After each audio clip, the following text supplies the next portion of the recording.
Three Powerful Lessons from Think and Grow Rich by Napoleon Hill.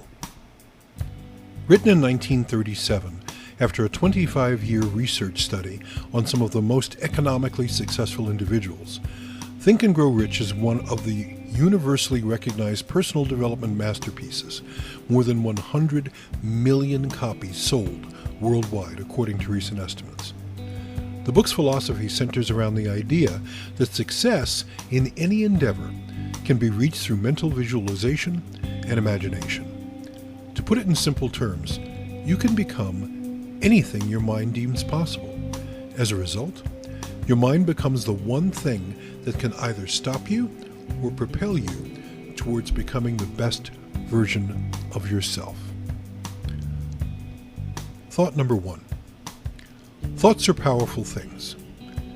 In the first paragraph, Hill argues that thinking is more conducive to success than any other feature, including money, education, or specific knowledge about something. The man that thinks he can accomplish something is already a step forward towards the finish line, but thinking in itself might be too general a term. That's why Hill translates thinking as a mixture of initiative, faith, willingness to win, and resilience. Failure is also taken into consideration, being considered a necessary part of the learning process, but it does get us closer to the end goal only if we take it the right way and decide to persist, no matter what it is that might show up on our journey. Now, there's another prerequisite that one might bear in mind: being clear about the goal that we want to achieve. George Harrison from the Beatles once said, "If you don't know where you're going, any road will take you there." So even before making sure that you're determined enough to take the high road, make sure that you've properly paved the way. Thought number two, desire. How badly do you want it? Of course, all of us has different goals and dreams for ourselves, but have you ever truly asked yourself this question? It might seem superfluous at first, but it's only when we really, really want something that we'll do whatever is necessary to achieve it.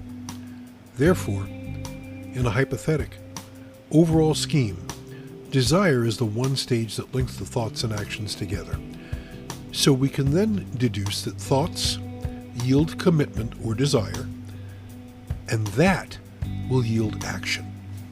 Remember that Columbus dreamed of an unknown shore. The Wright brothers imagined of a machine that could fly through the air, and Henry Ford envisioned a carriage without horses. These people had two things in common. First, they were resilient enough to overcome other people's critiques and repeated failures in their attempts.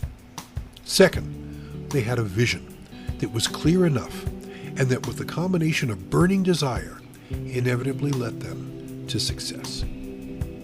Therefore, it's only when you completely burn all the bridges that are holding you in your past and start thinking in a different way that you can win in life.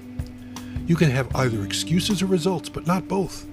Hence, you need to be willing to cut them off before they become a real impediment to your personal growth. Thought number three, faith. Faith, in Hill's words, means convincing yourself that your goal is achievable.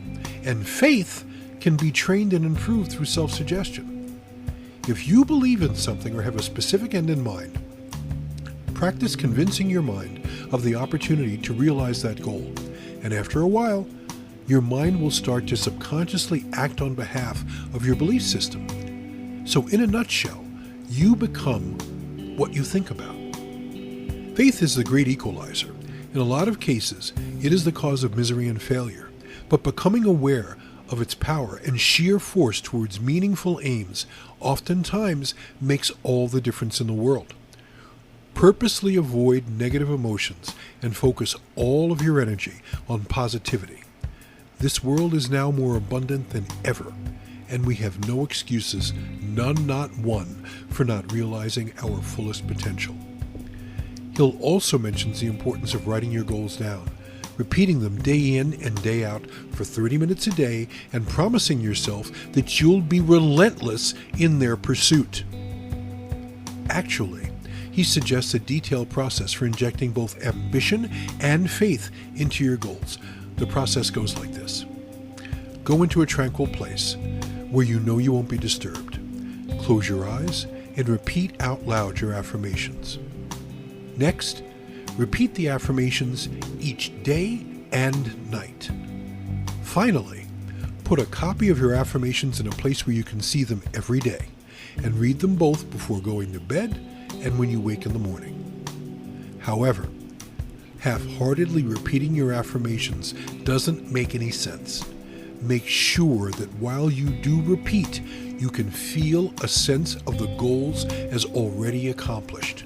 Stretch your imagination to the max, feel what it would be like to realize that potential, and put emotions into your thoughts.